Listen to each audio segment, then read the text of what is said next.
동력 글밭 7월 6일 목요일 미국이 쥔 평화의 열쇠. 북한의 대륙을 건널 수 있는 미사일 발사에 온통 관심이 쏠려 있는 요즘입니다.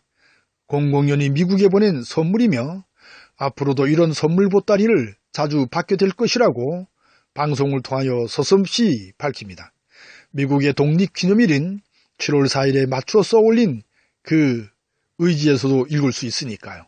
그런데 여기에 대한 반응은 응당 미국이 되어야 합니다. 그런데 여기에 대한 반응은 미국이기보다는 우리가 된 듯이 문재인 정권은 즉각 반응합니다. 대북 성명을 밝히는 정도에서 벗어나 맞대응하듯이 우리도 미사일을 쏘아 올렸으니까요. 물론 미국과 상의를 한 뒤에 급작스럽게 실시한 한미 합동훈련의 모습입니다. 이런 상황을 주의 깊게 지켜보고 있는 중국, 러시아, 일본입니다. 핵 개발과 미사일 발사로 점점 막강해져가는 북한에 대하여 주변국으로서 상당한 부담을 느꼈을 테니까요. 남과 북이 분단된 한반도에서 각자의 유리한 입장을 지키려는 첨예한 대립은 계속될 테지요. 문제의 당사자로서 해결할 열쇠를 넣어둔 주머니에서 꺼낼 생각도 않는 미국입니다. 평화를 위협하는 북한이라고 떠들면서 은근히 때로는 노골적으로 갈등을 부추깁니다. 세계 평화를 위한 노력과 결실은 너무도 단순한데도 그 길을 선택하지 않는 미국입니다. 그런 미국의 속내는 너무도 뻔한데도 질질 끌려가는 문재인 정권입니다. 한미 관계를 굳건한 혈맹의 관계로 묶어두려는 저들의 전략이 통하기 때문이지요. 갈등을 부추기면 부추길수록 더 쉽게 더 많이 무기를 팔 수 있기 때문입니다. 대가 세지 않는 정권을 세워 협박도 하고 어르기도 하여 제 욕심을 끝없이 채워온 미국입니다.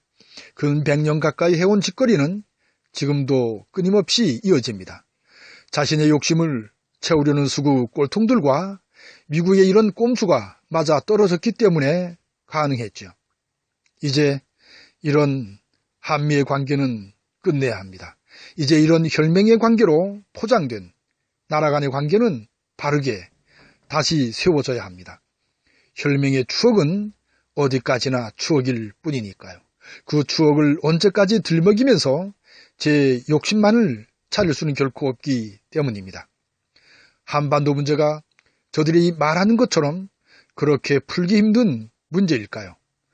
앞에서도 말씀을 드렸듯이 평화의 열쇠를 꺼낼 생각이 없기 때문에 생긴 문제일 뿐입니다. 정전협정을 평화협정으로 바꾸고 하나하나 그 평화를 실천하면 되니까요.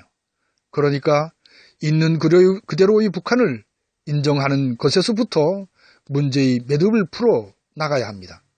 우리가 맺은 2000년의 6.15 선언 및 2007년의 14 선언에 평화의지가 그대로 담겨 있으니까요. 해야 할 일은 분명합니다. 미국이 달라지면 됩니다. 미국이 지금까지 내세워온 세계 평화와 인류 사랑의 보편적 가치를 실천하는 일이죠.